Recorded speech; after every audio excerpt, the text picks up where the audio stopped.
Today we're going to tear into a really brutal film review. The critic is Jeremy Jahns. The movie is the new Return to Silent Hill, and his critique was so savage, we just had to break it all down.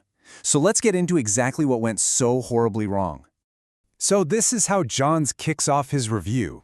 Seriously, no sponsor read, no hey guys, just a straight-up public service announcement. He says, the video is sponsored by Time, and the best thing you can do with your time is to just not watch this film. It's an incredible opening, and it lets you know immediately that this is going to be one of the most blistering reviews of the year. But here's the thing that makes this whole disaster so fascinating. It's a real puzzle. See, this wasn't some rookie director. The guy behind the camera was the same person who made the first Silent Hill movie back in 2006, a movie that's actually pretty well liked. So the big question is, how could the same director make two films that are just worlds apart in quality? Yeah, we're talking about Christophe Gans. He directed the 2006 Silent Hill, which, look, it wasn't a perfect movie, but for a long time it was held up as one of the better video game adaptations out there. So the title, Return to Silent Hill, isn't just about the story, it's a literal return for the director. And that's what makes this huge drop-off in quality so baffling to the reviewer. And wow, when Jahns lays out the differences, it's really something.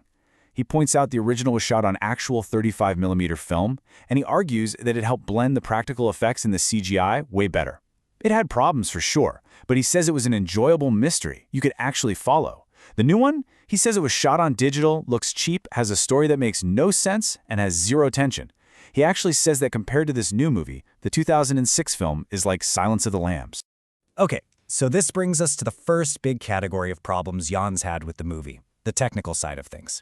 He argues that from the way it was shot to how it was all put together, the movie is just a complete mess that's constantly reminding you that you're watching a bad movie.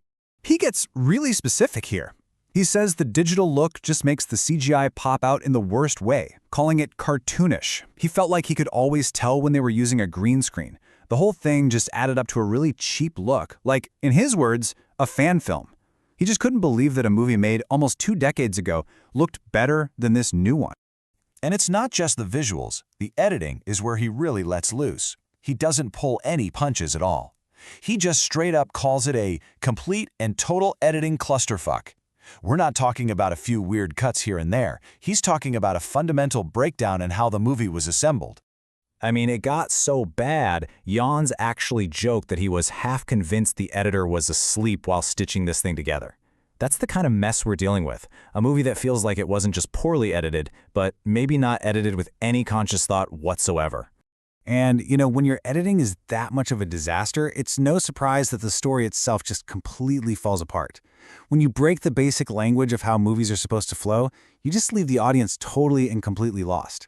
Jahns basically says the movie is all over the place. It's jumping from the present to the past, to a dream, to a vision, but it never gives you any hints about what's what. He talks about this one scene where a monster attacks the main character, and then suddenly, he just wakes up, and you're left with no idea what just happened. And that's the question you're left with the whole time. Was that a dream? Was it a flashback? A vision of the future? Who knows? The movie offers zero clues. The character just kind of gets up and moves on. And you, the audience, are left completely confused, unable to get invested in anything because you don't even know if it's real. And look, Jahns is clear. This isn't some artsy, ambiguous choice. It's just plain bad storytelling. He said trying to make sense of the plot was a frustrating endeavor, and eventually, you just give up.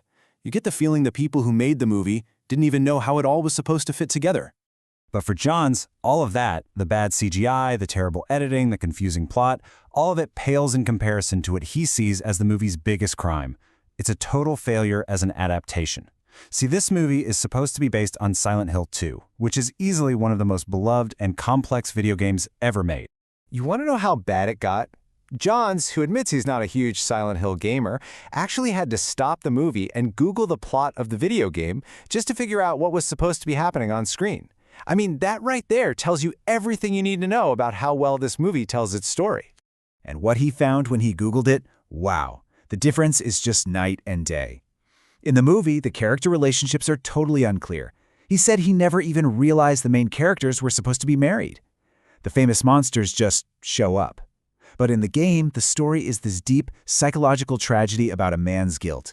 Every single monster is a symbol for his inner demons. The film has absolutely none of that. And this quote just captures it all perfectly. After reading about the game's actual story, all its themes about grief and guilt, Jan's reaction was, "This shit sounds awesome." The huge disappointment is realizing what an incredible, powerful story they had to work with, and then seeing how they failed to bring any of it to the screen. What he watched was not that story. So you add it all up. The technical mess, the nonsensical story, the fact that it completely botched the source material, and you get to the final verdict. And it is not pretty. And this might be the single most brutal line in the whole review. We're in a time where video game movies and shows like The Last of Us or Arcane are getting huge critical acclaim. And John says this movie is such a massive leap backwards that it sets the entire genre back 3 decades. It's a throwback to the absolute worst, cheapest video game movies from the 90s. But, if you really want to boil it all down, if you want the simplest, most direct summary he gives of Return to Silent Hill, here it is, in just 2 words. Absolute dog shit.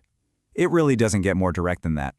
So after going through such a spectacular train wreck, it kind of makes you think, right? We've seen how bad it can go, but we've also seen some really amazing adaptations lately. So we want to know what you think is the best video game adaptation of all time. What's the movie or the show that really nailed it, that understood the source material and brought it to life? Let us know your picks.